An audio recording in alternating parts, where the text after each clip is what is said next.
All right, so after Cephalapod taking it away from Starcost, we have him versus Defenswar for the top four, the first of the top four games. So let's see if Cephalapod can advance to the finals or if Defenswar will be able to take this one from him. Obviously, Cephalapod, no stranger to the semis or the finals. So will be a very interesting game. And as always, all the information you guys will need will be in the description below. Deck codes, link to the Discord, information for Sparkling if you guys want to hit them up. But let's get into this gameplay.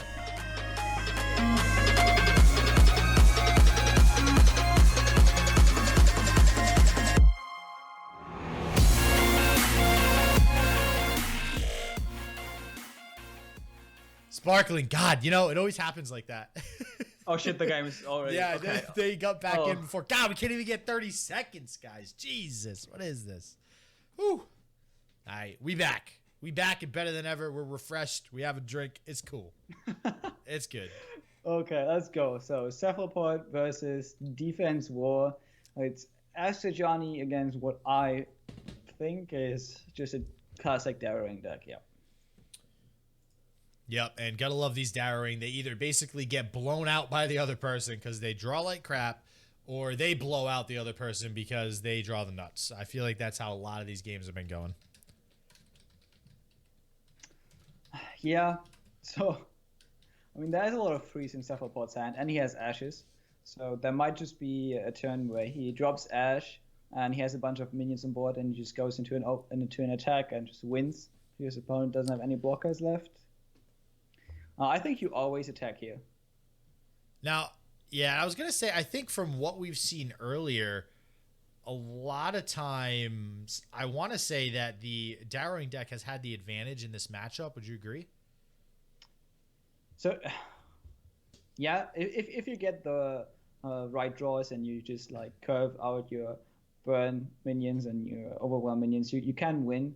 But if Cephalapod has all the answers with like freezes and cutting strikes, I think Ash can win this. Can definitely win this. Okay, so here he actually breaks a bit. He doesn't have anything to play on 3. Also, Kato, not the best card in this matchup. Mm-hmm. Yeah, and already going down to 13, and I got to agree with you. You know, Ash, I think, can take over. Like, if Defenswar can't put this away early, something like a Harrowing, I don't think he can really rely on as much. And I will say, though, this Draven is super good. I mean, we've talked about Draven multiple times. I've talked about it before on previous casts. It just feels so good to get a Draven trading with something. I mean, you even got this Ash here, right? When it goes into attack, it's going to trade with the Ash quite handily. And he's got the Basilisk Rider. So that curve you were talking about is looking pretty nice right about now. Yeah, and we see Christmas time in chat is right with the call. If it was awkward to use both freezes before Overwhelm, definitely. You kind of want that. But he does have a lot more freezes in hand. So yeah. These harsh winds are going to feel pretty bad, and it's going to, I think, buy Cephalapod the time that he needs to, you know, establish more of a board here and be able to crawl back in this and just prevent himself from really getting too low. Yeah, I think we just see a freeze come down here. Hey, what is up? Starcost in chat too, by the way. Welcome. You know, unfortunately out of the tournament, but good to see you enjoying the rest of the gameplay with everybody else. Well, now obviously he's rooting for Cephalapod. Well, yeah. Oh yeah. Yep. Yeah, obviously the guy you lose to always has to win the tournament afterwards. Like that's just how it goes. That's my mindset. Yeah. If I play a tournament and someone beats me, I'm like, they better win. So yeah, the harsh winds does come out, and it's gonna feel really oppressive now to just keep having your attacks just get negated by these harsh winds and a flash freeze also, which I think is that an Ashes flash freeze in hand? Yep, that's an Ashes flash freeze. Yep. So it's just gonna feel really bad. And wow, he's even using the axes. Wait, is this actually? Did he use 2? Is this gonna? Yeah. Yep, he's gonna use 2. He's gonna level the Draven. I like this. Yeah. I mean, it's not going to do all too much right now, but listen, I just like the fact we're seeing a level Draven. Like we don't see this that much. It's just kind of like a misfortune, right? Like I've seen level Dravens a bit more often lately. Oh yeah. So, especially in this deck, I've seen level Draven in this deck more than in other dedicated Draven decks. Oh yeah, 100%. I feel like ever since they made that very minor change, but it did make a big deal. It's been awesome to see Draven actually level every now and again, and recognizing too that he's gonna need this Draven to level at this point and do damage really really fast if he is actually gonna stay in this game. He's gonna play his burn though. Okay, yes, Cephalapod already down on 9. I mean, the best case scenario for the Defenswar is actually not having to basically go through with any unit at all anymore. So if he gets like some just straight up burn that doesn't require him to attack, he can just easily win this game. Yeah, and now, Cephalopod just trying to go through his options here. Seems okay to go ahead and open attack. I don't really know why you wouldn't play some more units here, though, before you attack, because any block from Defenswar just feels really bad. And yeah, this Sejuani is great. I mean, it's going to potentially be able to get rid of this Draven, and as we're seeing, level the Ashe. So I think this is absolutely 100% great on the side of Cephalopod. He's going to push a lot of damage here. And basically, if he doesn't get finished next turn, he can win this game. By the way, you might want to update the score on the stream. Yeah, it's 0-0 again. I got you. I mean, I like that every time I cast with you, you get a bit better in production. It's. I'm trying, man. I'm trying. There's a lot of stuff going on. I'm serious. You're getting better every time. So. Thank you. I appreciate it. Okay, that's what I meant. That's a decimate. Okay. Yep. So those are the cards you won here. Yeah, and that's exactly right. I mean, and maybe that's why he decided to go for those spinning axes, right? Like he figured, okay, maybe this is going to be like the last combat that I really have. I'm just going to push as much damage here as I can, and then whatever's left in my hand is just going to go face, and we just pray that our opponent, well, actually, we know his opponent's not going to have heal with the type of deck that he's playing, so we'll see if he has enough to finish it out.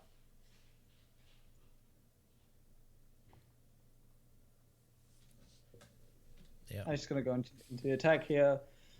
Gonna push some damage. I mean, so it all depends on the next 2 turns. If his opponent finds some more burn or not. I don't know. I mean, he's sitting on 2 other cards. Like I said, I mean, if he played those spinning axes like that, I feel like it's pretty high probability that he will actually have some burn spells in his hand. And oh wow, okay. Well, that's not necessarily a burn spell, but it gets the job done. Yeah, I think Christmas time nails it in chat. It's gonna feel really bad if Seth loses to burn, while like being really on the nose with like the board traits and everything. He can deal with this, and the thing here is I don't know if Defenswar remembers, but there's something called the Crystal Arrow. Yeah, which actually leads me to believe. I'm actually wondering why he would have went for this with maybe he just wants to burn from the 3-1. Maybe he just wants to burn. He just needs the 2 additional damage. So that maybe he has a fervor in his hand if that's the case, and he can just open with it next turn. Yep. Yeah, that's looking like it's what it's gonna be. And wow, if that's the case, that is some very calculated turns from Defenswar, all starting again with those axes, knowing that if he gets this Draven back from a harrowing, it's going to then be leveled up and have overwhelm. We do see it probably getting frostbited here after this. The Crystal Arrow I don't think does it, but the Flash Freeze will. So yeah, we'll see if that's the case. I'll be actually a little bit excited. Yeah, he can further. He still has the Demolitionist left. Demolitionist is not a unit from Harrowing. Yeah, the Demolitionist is not ephemeral. That will survive. Yep. It doesn't look like there's a way for Cephalapod to actually kill it. So, yeah, wow. And we actually get two axes as well in hand. I don't... Oh, wait a second. Oh, wait, no. Okay, that's not going to matter. Okay, never mind. Well, Seth wins here if Defenswar doesn't have... Oh, no, wait. Can he do anything? He can draw in... Maybe he needs to draw into a Cunning Strike here. Maybe it's best if you play that Trifarian and draw into a Cunning Strike. Cunning Strike would secure you the win, basically. Yep. Yeah, and that's exactly... Wow. He knew exactly he draws what was a Cunning going Strike. on. Yep. Oh, that's so good. Wow. Okay. GG. Cephalapod takes this. Wow. Okay. Wait a second. Hold on. Back up. I'm feeling a little bit of bias here. I'm thinking everybody in chat's like, it's gonna feel really bad if Cephalapod loses, and you felt really, it felt like you were really excited that he got that culling strike here. What's everybody got against Darrowing right now? Okay? Look. Darrowing is a beautiful deck archetype. Wait. Okay, I can't do this. I'm not a big Darrowing fan. You tried. It looks like nothing against Defenswar though. It's just. If I'm watching Ash against Darrowing, I kind of want the Ash deck to win. Yeah, no, I'm not gonna lie. It's it's definitely a pretty toxic deck. So we'll see what happens to it when the nerfs come down. But it looks like Cephalapod's able to deal with it. So that is gonna be 1-0. Better than a tale of two brothers. Yeah. A tale. I like that. A tale of two brothers. Wait, is it? I like it. I love your movie. Oh yeah, you did this last time too. I love the movie references with the decks. All the pop culture references. Oh yeah, it's on point. On point. So. Okay. He's queuing his. Is this the? Okay, yeah. Brahmanivia against. Okay, this is an exciting match. So a friend of mine who streams was on stream playing this match, and it took him about an hour. Because in the end, it was just him shuffling Anivias back into his deck all the time. Yeah. And his opponent shuffling Maokai's or Nautilus's back into his deck all the time. So if we're really unlucky, this game might just take an hour. But if we're really lucky, did you? Unlucky. Okay. If we're lucky, Defenswar gets basically a leveled Maokai on turn 7 and wins. I thought the other Brahmanivia game was long. But this game has potential. This game has potential to be super long. If you guys thought we saw the longest Legends of Runeterra game ever, think again, because you are in store for a good one, baby. A long one. Good one, I don't know, but definitely a long one. Jesus. Everybody, I'm never going to live down the spelling thing. You know, if these websites didn't make it so I couldn't put S-H-I-T, I wouldn't need the C, but it is what it is. Sometimes I got to use the C. If anybody needs an explanation as to why I spell it two ways, there you have it. Ugh. So we see the open attack with the Dead Bloom here. Passing it back on over to Cephalapod, and yeah, I can already see this. We're on turn 5. Not much has happened, Sparkling. If you just jigsed it, yeah, there's a Braum. What is the Braum gonna do? Okay. In this matchup, it's actually way more dangerous to have the Anivias be the last cards in your deck because Maokai exists. If again Anivia is like the first Anivia is like the 20th card in his deck. Yeah. It's not going to be enough this time because Maokai is going to obliterate your deck. He's going to obliterate those Anivias, and you basically lose. So should we start like a turn counter for Anivia? So, I mean, I wish I could have an updated percentage on here that shows like the percentage chance of drawing any card, and just have it show the percentage chance of drawing Anivia every turn, because if we know anything from last game, Cephalapod is not going to be drawing Anivia anytime soon because that's what this deck does best. It doesn't draw Anivia. Yeah. So what we would need here is like a Maokai counter. Like every time Maokai levels, just yeah. So I think one more tick on the Doom Club. So that's a good point, right? With Maokai, that probably just wins Defenswar the game. Like I don't really think Cephalapod would have to draw Anivia like exactly turn 10, if not earlier. Basically has to draw 2 Anivias. Yeah, exactly. So you can shuffle them.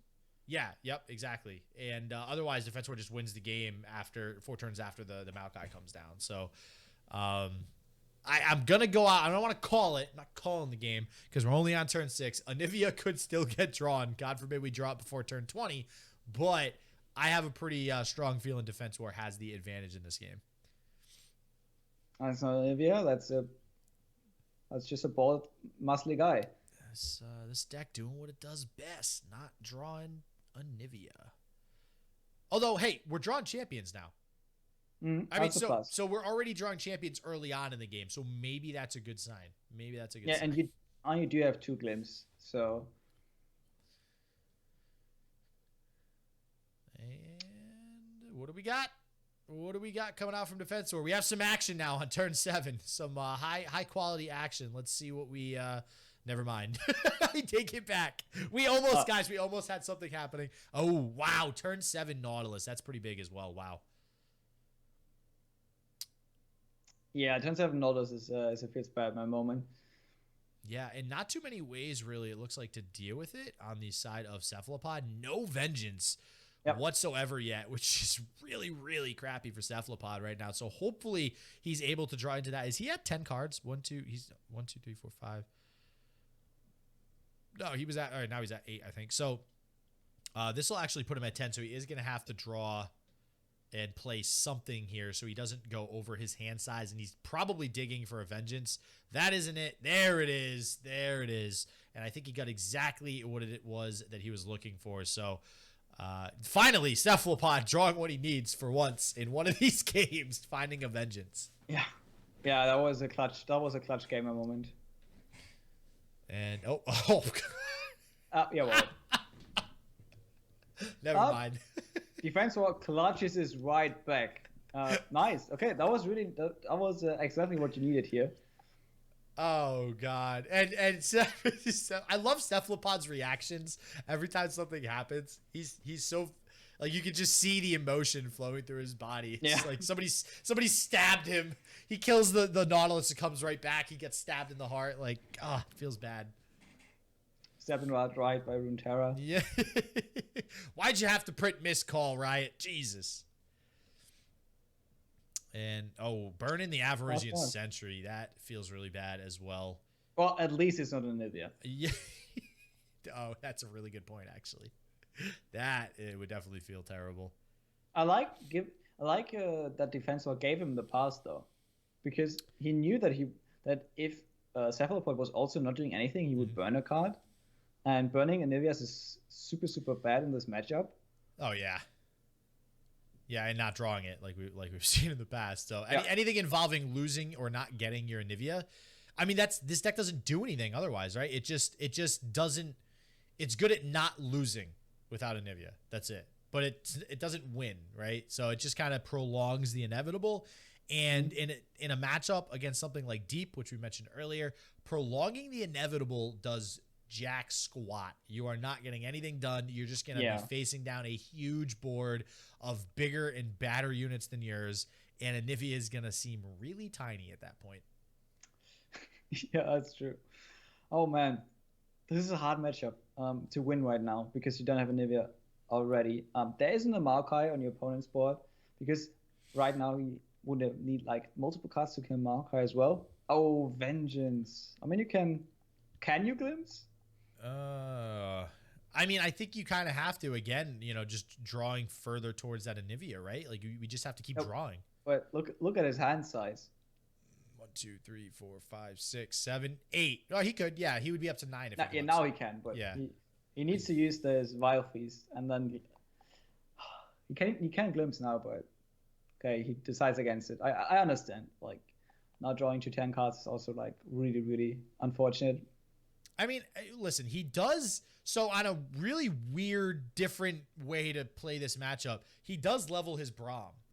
And he has a Rekindler to get the Braum right away. So I guess now it's like, all right, is there any world where you start trying to utilize this Braum on some of these smaller units and pick off, the Jaw Hunters and the Debloom and just try to get these 3/3 tokens? Or at this point, is that just kind of like not even just a pipe dream?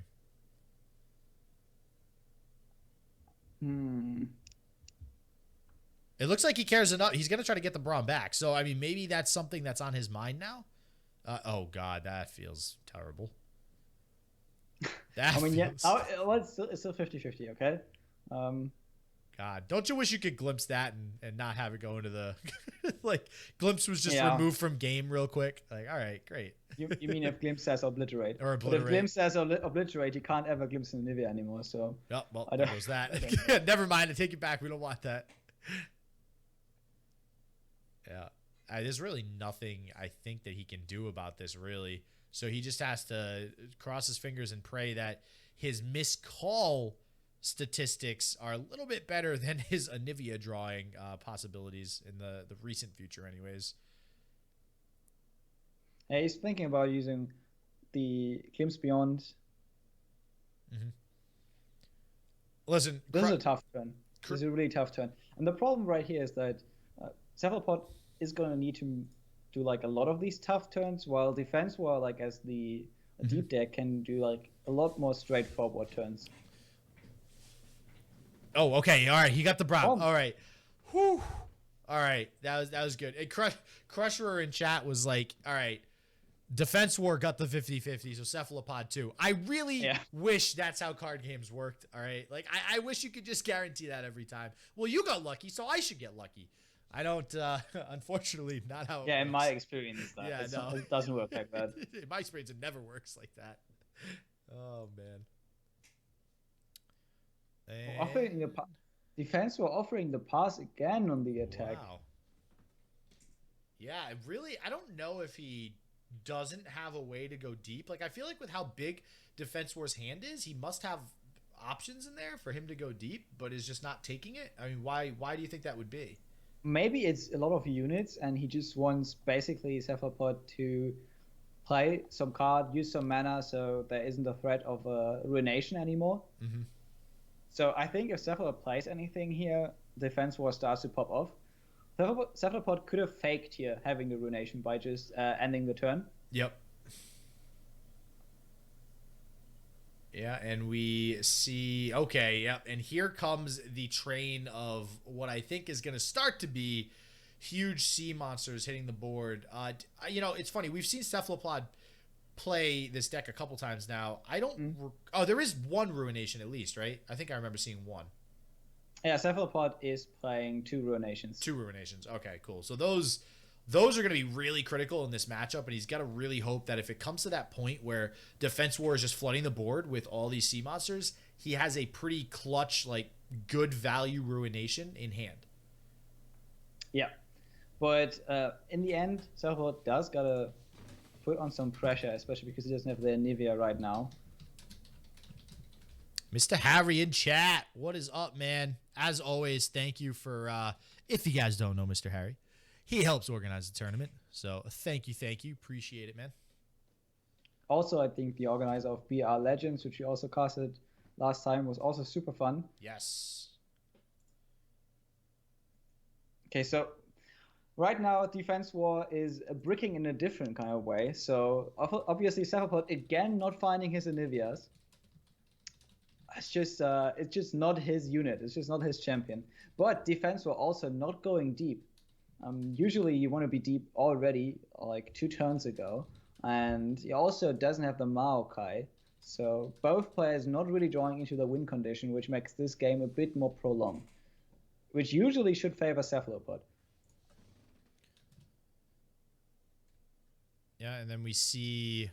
This is an interesting attack from Cephalapod. It's probably... I imagine Defenswar is going to let this through because he does not want Cephalapod to be able to draw more options right now. And wow, it looks like he's actually going to go ahead and offer up the block here. Now, the other thing to note too, like he's going to get the treasure trove at some point. So then we just start getting into some meme moments late game with this treasure trove coming out, seeing what actually hits the board. Oh my god. I'm going to be real with you. I've seen some treasure trove where like not a single card was actually worth playing. Oh god. Even for 0 mana. Yeah. It's like I'd actually rather lose mana and not play the card than pay 0 for this card. Okay, Keelbreaker though is a very good card. It's not gonna kill Braum, that's a problem. Yeah, and we do see the Nautilus finally get leveled. So now I guess it's a question of how long until he actually gets this Maokai to hit the field? Because this Maokai is just game over in 4 turns. And there's no way, especially with, again, no Anivia being drawn on the side of Cephalapod. Yeah. Like, there's no way, even if the Maokai comes down and then Anivia comes down, 4 Anivia attacks isn't even going to do anything. Or really only 2 when it comes down to it. So, God, man, he just can't draw these Anivia. I feel Cephalapod, if he if he ends up losing, even if he wins the tournament, all he's going to remember from this tournament is how many times he didn't draw Nivea. He's probably never going to want to play this deck again. Yeah, I mean, it's better for us, right, if Anivia is not played. But in the end here, for Cephalapod, you just need to draw it. It's so important. It's not only what your deck is based on, it's also your only way of surviving Maokai. You need at least 2 Anivias in your hand. Yeah. Vile Fear. Wow. And now the Grasp coming out. Okay, so he absolutely wants to save this Braum. And I do think... So Cephalopod's laughing too. I think that's a little bit of a meme play just because at this point, there's really nothing he can do but just try to get some Mighty Poros on the field. And he doesn't block us. And he gets the... Wow, talk about an interaction of cards right there. Oh, God. Oh, Jesus. Nautilus's Riptide coming down to just do cleanup on this Braum. Doesn't matter what has happened the entire turn. It don't matter. This Braum's going back into the deck, and that is the power of Nautilus's Riptide right there. That's a super fist Batman moment for Cephalapod. Yeah. And as Crusher says in chat, damn that burp. Yeah, it's, as I said, Anivia, not an early bird. She's an elusive bird. God, that Nautilus's Riptide, man, is such a good card. I mean, we were worried about Keelbreaker. Keelbreaker ain't gonna do squat compared to Nautilus's Riptide in that situation, and we could see that there, getting it shuffled back into the deck. And this is, the biggest concern was Maokai, but look at this field. Yeah, that's just lethal next turn. Yeah. I mean, he can... Okay, so he can play Grasp. On the 7-3, he can kill the Maokai. Okay, he can also play the box. Next turn, he can kill Maokai. He's still going to get a lot of damage here. Now, what I will say, though, right, is if you look at the matchups as a whole, right, so we're seeing this, looks like it's going to go to Defenswar. When we were first talking about this game, we initially even said, okay, Defenswar probably has the advantage just because late game this deck is a beast, which we're seeing. But matchup-wise, isn't Cephalopod pretty happy to lose this game with this particular deck? Like, being that he already got a win with Braum Nivea under his belt? I mean, you would be more happy to win. Well, okay. Obviously, going 3-0 is the better thing here, right? But I just mean, as far as getting the matchups that you want with all 3 decks versus specific decks, like, this means Defenswar uses his win for deep, and he's basically wasting it on a deck with Braum Nivea that this is just, it's going to win anyways. So he's not really getting any inherent advantage from playing this deep deck, right? Or at least that's how I'm seeing it anyways. I mean, I think he's still happy. I think this is one of the matchups that he specifically brought this deck for. So him getting the win here is like basically required for him, or it's like expected. He expects to win here. Okay, there we see one Anivia. It's a bit late. Come on, Anivia, yeah? That's every time, every game. Like, what is this turn? If they have a spectator mode, we need a turn counter. Just saying. Just throw that out there as well. But yeah, man, this bird just always late to the party. Once again, not really gonna do much sitting at 1 health. God, you hate to see it, man. I mean, technically, he drew it earlier than last time. Yeah, that's true. Right? So this game didn't technically last as long. Yeah, and you can try to set up at least some heal next turn. The question is, how is he going to kill both of these? Yeah, okay, good. He's doing it the correct way. He's killing the 9-3 before his opponent can basically attack next turn with it. Mm-hmm. It also takes away the fearsome from the 10-4. Yeah, we're getting the 9-3 taken care of here. So, I mean, Cephalopod is still alive. There was a pretty big field on the side of Defenswar. I mean, we still haven't seen a Maokai, too, which is kind of strange, especially with him already being deep. Like, it seems like it's taking a very long time. Maybe this Maokai is getting the Anivia treatment on the side of Defenswar. Like, he's just not going to draw it until the end of the game. Yeah, and also, so he's not running Atrocity, so he doesn't have any, like, super burst potential. He basically has to find some way to get through next turn. Mm-hmm. As you said, also, Keelbreaker right now, not the best of cards. Ruination's not bad either. That's going to let him live for a little bit here. Oh. Oh, the obliterate. The obliterate basically obliterates this game for him.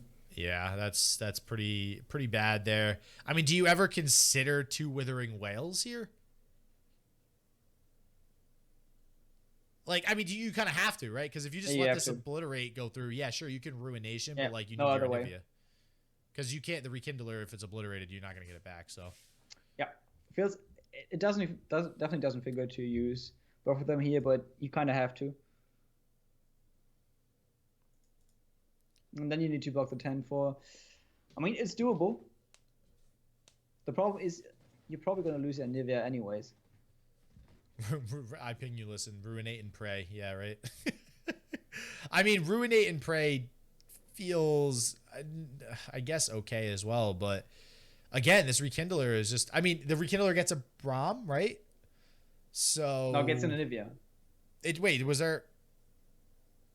Wait, was there no, another... well, Anivia has 3 attack now because... No. Anivia got obliterated, right? Didn't he let that go through? Oh, it's got obliterated. Yeah, I'm so sorry. So... I completely forgot. All right, yeah. So I don't know. I really feel like I would have went for the Withering Whales instead, personally. But yeah, I think Cephalapod might also miss that interaction. He looks a bit disappointed. He forgot about obliterate. Yeah, he forgot. I forgot too. I'm so sorry. Yeah, that happens. That definitely bad. He's been on a tear, right? He's already in the semi-finals now, and he played a lot of really, really hard games, and he just basically rushed through it, not really taking a break between any of the rounds. So mistakes can happen. Mistakes have been made. It is what it is. He does get this problem back. You know, really just the wrong champion for this deck to be on the field. Yeah, he also lost the 50-50 here. Yeah. He could have gotten the Rekindler back, which would have been way better. Yep. Yeah, I mean, sure, he gets a Poro for his efforts, but it's not, Jesus. Yeah, I mean, and even, here's the thing, right? If he went for 2 Withering Whales, I still think sure, you heal up a little bit, but I still don't think he's really in a good spot. So it's, no matter what. He does now, crucially though, have both Withering Whales and Ruination still. So he's definitely going to be able to stay alive, but now he has to dig for another Anivia, and I can't imagine a Maokai does not hit the board before then. Definitely not. Okay, obliterating the Braum here. I mean, if you're on the beatdown, you probably want to do that, but there's a lot of heal on Cephalapod's deck, so it might have been better to keep that for another Anivia. Yeah, and I think now you have to whale. Now you get a free... You killed it. Wow, what? Why is he holding on to these whales for so long? I mean... Yeah. Okay. Yeah, I think you had to whale there. I mean, Ruination, okay, that makes sense. I don't know. I mean, wait, so does he has another Braum in the death pool, though, right? Because he's got through like 2 or 3, so, okay. So I guess he's not really worried about the Braum being obliterated, but I don't know. I just, these whales, those 2 interactions, I think, got him some of the best value he would have gotten out of those Withering Whales, and now he's passed up on it. I mean, he's already in a really crappy spot, and I think that those gave him at least a chance. Yeah, and that Aristocrat is not going to get him out of this crappy spot. Drawing a 1-drop on turn 10 this late in the game is definitely not what you want and what you need. So there are 4 cards left in Defenswar's deck. So one of them is going to be Maokai. He is running only 2 Maokais, so it's more likely. All day we're dealing with this. Like, how are champions finding their way all the way to the bottom of the deck every freaking game? Like, what is this? This is ridiculous. Okay, wait, that's one Anivia. Okay, it's not a Maokai. Okay, that's not a Maokai. So if Cephalapod draws an Anivia next turn, he might be... Okay, wait, no, wait, there's... he surrendered. Yeah. I don't think, even if he drew another Anivia, I don't really think there was a way for him to ultimately win that game. I mean, his opponent, he would have just ended up getting... Defenswar would have just ended up getting way too many huge minions or huge followers on the field. Right. Yeah. Well... 1-1, ladies and gentlemen. Going into game 3 of 5. So we got a little bit more Legends of Runeterra to play before this one gets decided here. Yeah, obviously, one of the longer matchups gone now. Now, if Anivia plays against Devouring, that's going to be quite faster. because yeah. either Daring wins early on, or Anivia is just gonna grind it out and win at like on like turn 10, turn 12. Yeah, it looks like all right. It's Karma. Oh, that's another bad matchup for the. That's not That's not the matchup you want for the Anivia deck. No, You it's really wanted a not. Daring matchup. Oh, yeah, that feels really bad. So now he has to try to get hopefully 2 wins with this. Yeah, I don't. How does this deck even win against Karma Ezreal if it does? Like I feel like this actually is unwinnable for the Braum Nivea deck. Is that the case? It's not unwinnable. It's like everything is winnable. There are always like small percentages and small chances you can win any game, but it's definitely hard. So you basically need to pressure really early on, and just hope your opponent doesn't have like will or like 2 removals for the Nivea. We do have finally a game where he drew the Anivia in his first hand. Yeah. So maybe he can put the pressure on, but yeah, we already see Defenswar start to put an Ezreal down on the field too to just start getting some elusive poke in there, and let's see if he'll be able to do anything with that. There's actually really no removal since he's outside of the range of using the box, so that Ezreal's going to stick around for a little bit. Yep, and that's really bad. Yep. I mean, now you basically Ezreal is going to level himself. So Defensor is super happy about this. Yeah, and we see another Rekindler. Not going to do much right now. Neither is the Innkeeper. And now now when he needs to be more aggressive early game, now he's drawing all of his Rekindlers and both of those other games, these Rekindlers and Anivias early on would have been amazing. He would have won maybe not easily, but he had pretty good chance of winning. Now this is a matchup where he needs some lower cost stuff, be a little bit more aggressive, and I don't know if he's gonna be able to get the job done now. Now Ezreal getting 2 hits off. Yeah, that Ezreal is on like a solo lane right now, just farming himself up. No jungler inside. Is the jungler ever in sight? like when is the jungler ever there? He just turned up. Oh, rip the jungler. I mean, the grass was not here, so you can definitely remove Ezreal, and you should.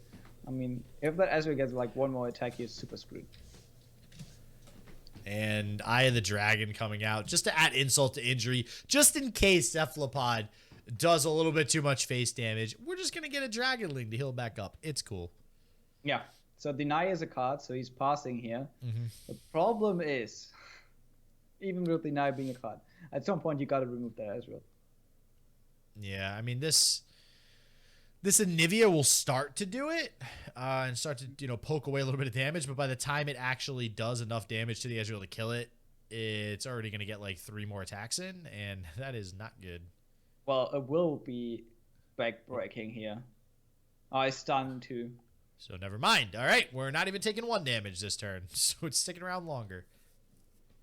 Wow, this is, yeah. And I think we kind of nailed it early on. This, especially looking at the game state now by turn 6, I don't think there's a way that Cephalapod wins this. He is not going to have nearly enough aggression. If he can get this Anivia to somehow die, maybe he has a chance, because he would need to go wide. Like, that's one of the weaknesses of the Karma Ezreal deck, right? Is if your opponent actually does go wide, they don't really have any AoE removal per se. So maybe, but I don't know. He's not playing Chronicler, right? I don't think he's playing Chronicler, no. Do I have his deck? Yeah, I looked at his deck. He's not playing Chronicler. Oh, so yeah. he basically needs Anivia to die. I think Defenswar is clever enough to not let that Anivia die. He probably wants to draw into a Will of Ionia and will the Anivia. That would be just so insane. Yeah, willing Anivia would feel really good for Defenswar. Especially if he maybe keeps the will, and at one point Cephalapod tries to kill his own Anivia, and then the will comes down. So no deny. So the Ezreal does finally die. I mean, that's, I guess, a tiny little win for Cephalapod for now. But he's going to need a lot. Yeah. Oof. Never mind. I was going to say he needs a lot of little wins, but this is a big loss. So I don't know if that many little wins are actually going to get him back to where he needs to be. He's already pretty far behind as far as trying to be aggressive is concerned. Yeah.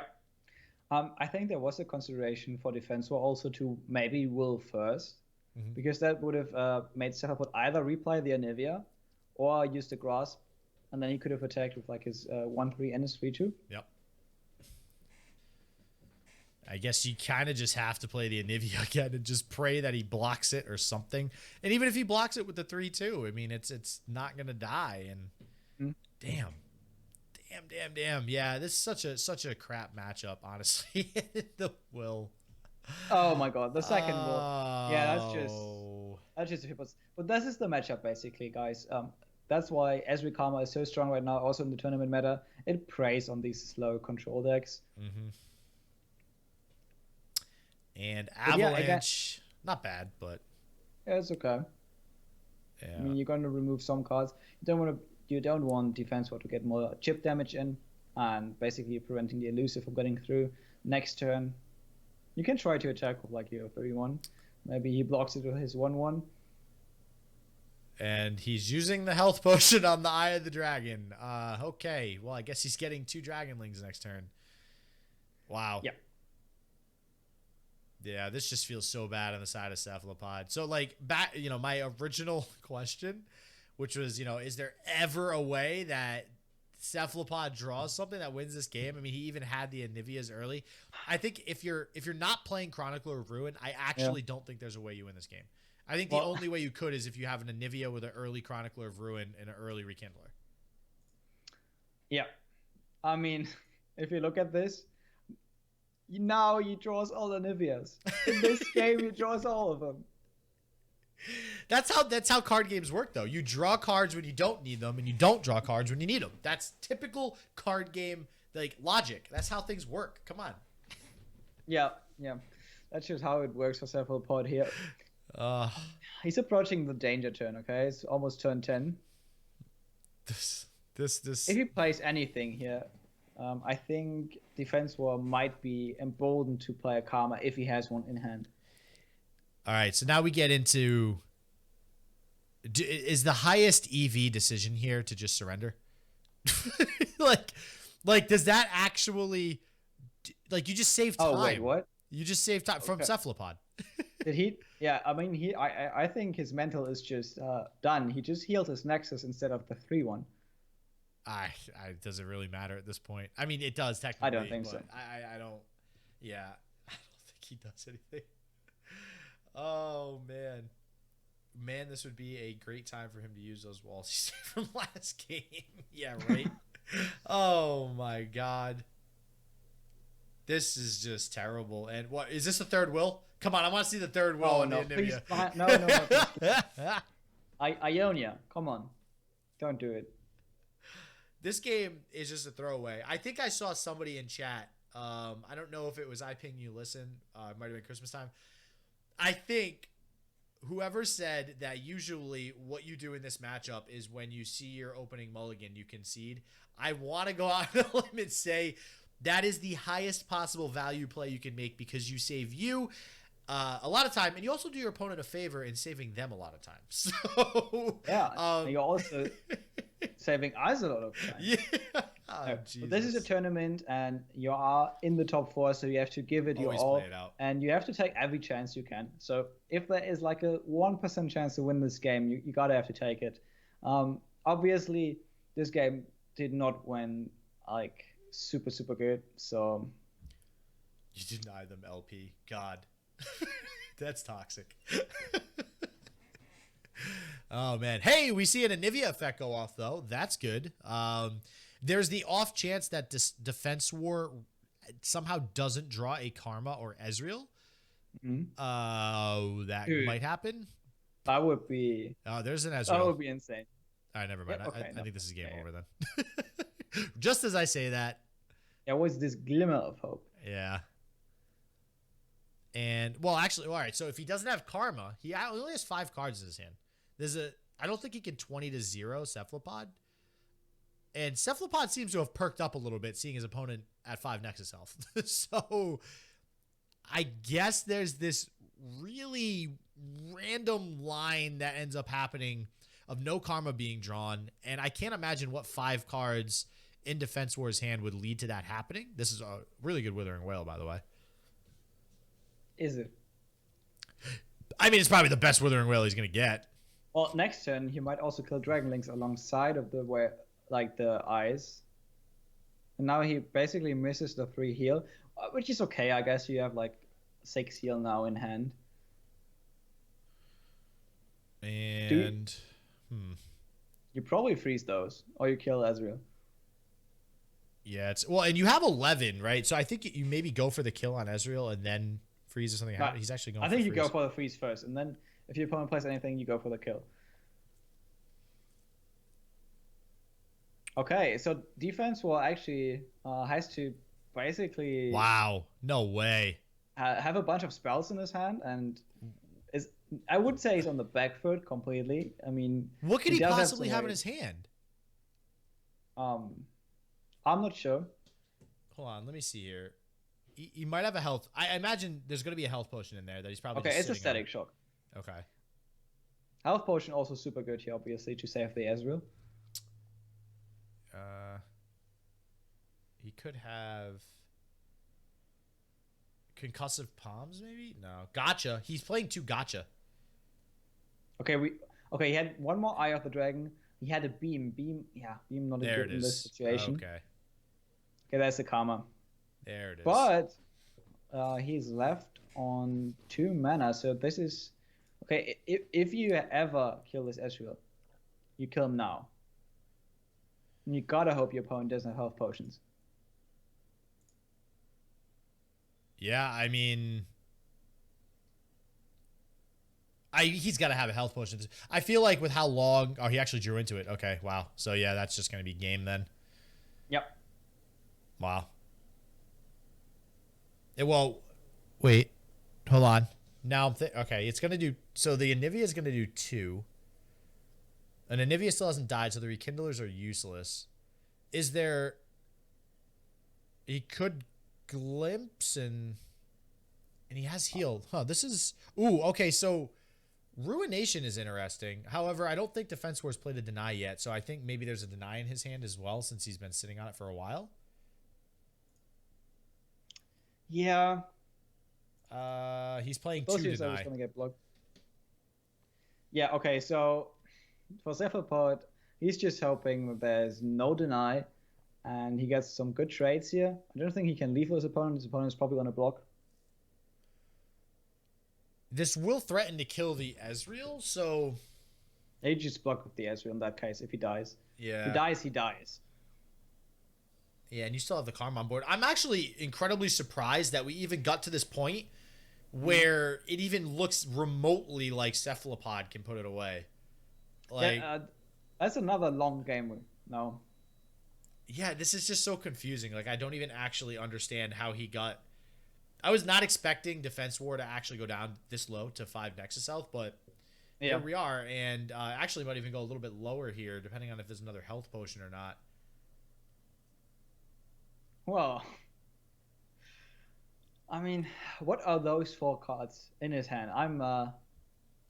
If those are burst spells, this is over. Basically, if he draws some more cards... there's no way he doesn't find all the answers. Ooh, okay. Maybe how many Get Excited does he have? Did he have... Oh, he was sitting on 2 Get Excited. That's an awkward hand. Yeah, okay, but that's lethal. Is it? 3, 6, 9, 12? Yeah. Yep, that's lethal. Okay. He could... No, that won't work. No, that's it. 3, 6, 9, 12. And yeah, all right. Okay, guys. Ezreal Karma doing Ezreal Karma things. Doing exactly what we thought it would do. Well, that's a fierce Batman one because Cephalapod almost clutched to win here. Mm-hmm. Yeah, but again, I mean, even from the beginning, I don't think that is a good matchup at all for that deck. Yeah, I don't think not. you ever really want to be playing Brahmanivia against that. And if you guys find it on ladder, pro tip, concede during mulligan and avoid your opponent getting LP. This is apparently the way to go. Don't do it, guys. Don't do it. Don't do it. JK, LOL. All right. Jesus. So we're going into game 4 now, and Defenswar up 2-1 on Cephalapod.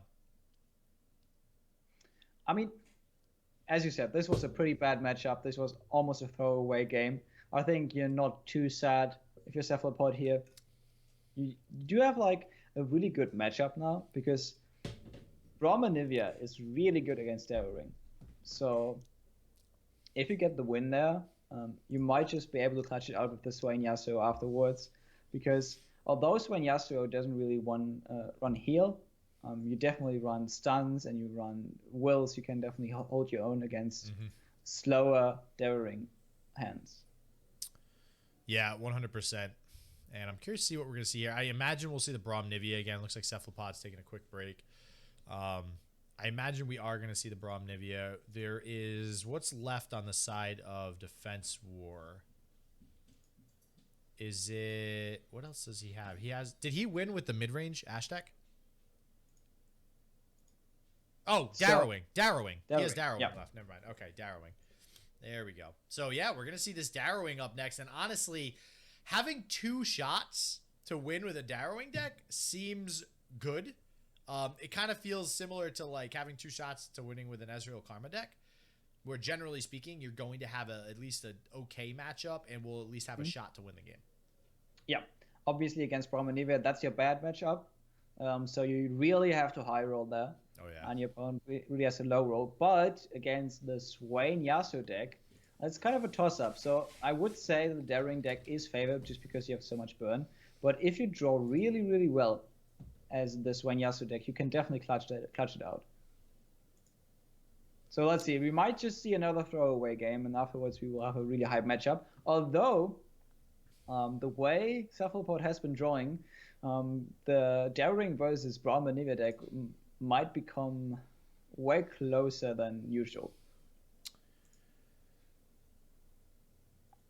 Yeah, and it looks like... All right, so we're going to see the Yasuo Swain. I think Cephalopod's a little tilted off of the Brahmanivia right now. He wants to give it a rest, revisit it in the future if he can pick up this Swain Yasuo win, and we'll see how this Harrowing deck starts off here. As always, if we see some early 1 drops and 2 drops, like some Grenadiers, maybe some Saboteurs and Precious Pets coming down early, it's definitely going to be a good start on the side of Defenswar. Yeah, also Spurs Refuge already in hand. And Will of Ionia, one of the best cards to deal with this Darius. Tosses it away, keeps the Spurs Refuge to have like his only heal card in the deck in his hand. He runs 2 of them, so might also draw into another one. Okay, Defenswar starting like every Noxus deck wants to start. 1 drop on 1, pushing 3 damage here already. Yeah, and that's 2 Saboteurs as well, and no 2-drop on the side of Cephalopod. That might just spell straight up disaster. That is way too much damage to be taken this early. He's down to 11 on turn 3. Yeah, I think wow. I think that's it.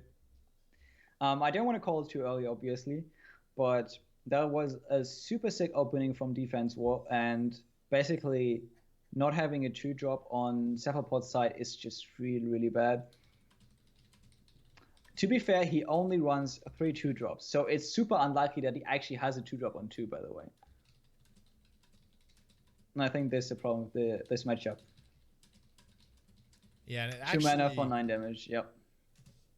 Sorry, I was typing to the TO. So we have... All right, finally find something to hit the board, but yeah, way too much damage here early on. He does have the Iron Ballista as well. The Spirit's Refuge will be super helpful, but he also doesn't really have anything great to pair it with on the field. He will probably be forced into Twin Disciples plus a Spirit's Refuge on one of these turns. Yeah. 2 mana, 9 damage. Yeah, that feels bad. Can try to heal up next turn. I mean, he's gonna get like at least 4 damage just by non-combat triggers. Yeah, this Grenadier, that's a guaranteed 2 damage. Like, that feels really bad. Yeah, and then the 2 Saboteurs. 4 damage minimum means 7 damage left over, if I can do math correctly, which is always questionable. Okay, we see the will come out actually pretty proactively here. I don't know. This is going to be really rough for Cephalapod. I mean, if Defenswar has any sort of burn in his hand, I think this might be game this turn or next turn. Yeah, so what Cephalapod is setting up here is an intimidating roar, because if Defenswar now plays a unit again, he has a worse ultimate attack now that his unit got willed, then I think we see just the roar from Cephalapod to basically give himself another turn. Well, now you got to figure too, because is there 3 intimidating roar on the side of Cephalapod? He's running 3, yes. Yeah, so you got to think Defenswar might play around it, but it doesn't look like it. And Cephalapod is going with that strategy. It seems like he's hovering the intimidating roar. You kind of have to go for it. It feels bad to have to block the ballista, but I mean, I think that's the least amount of damage you take. And no, he actually goes for the Arachnoid Sentry. So the thing is, this opponent had 5 mana up. So going for the roar there was kind of scary in the case your opponent had like 1 or 2 buffs. In that case, like transfusion. Still attack, yeah, like a transfusion, for example. You could have still attacked like a ballista. God, that feels really bad. I mean, he does still have the Spirit's Refuge and Twin Disciples to fall back on. So this very well may keep him in this. It's he needs to have like this Arachnoid Sentry is gonna feel a little bad if he plays this turn. I imagine he'll go. Oh, okay. Yeah, you play the Minotaur Reckoner, I think. Yeah, it's also gonna give you the highest attack unit to pair with the Spirit's Refuge on the following turn. The issue is Defenswar has 6 cards in hand and 7 damage to deal. He might be able to just deal it without having to worry about any sort of Spirit's Refuge coming out. Oh, this is going to be close. If the Spirit's Refuge goes off, we have a game. I mean, I'm not sure, because he's going to stun. Basically, if Defenswar has like Decimate and maybe a Noxian Fervor, this is over now. Yeah. Yep. Exactly. Yeah, and that's the thing. I mean, it's kind of going to depend on Defenswar's hand with burn spells, right? If he has burn spells and that's his path to victory, he's golden. He's Gucci. But if he doesn't have those burn spells and he's trying to go through combat, might be a little bit of a problem. I'm just trying to think to myself now as I pull up his deck list, what does he have as options to kind of negate something like a Spirit's Refuge going off? That Sentry technically does it, on the attack turn. And the decisive maneuver could also be something that prevents the Spirit's Refuge from going off, but there is only 1 copy of those in the deck.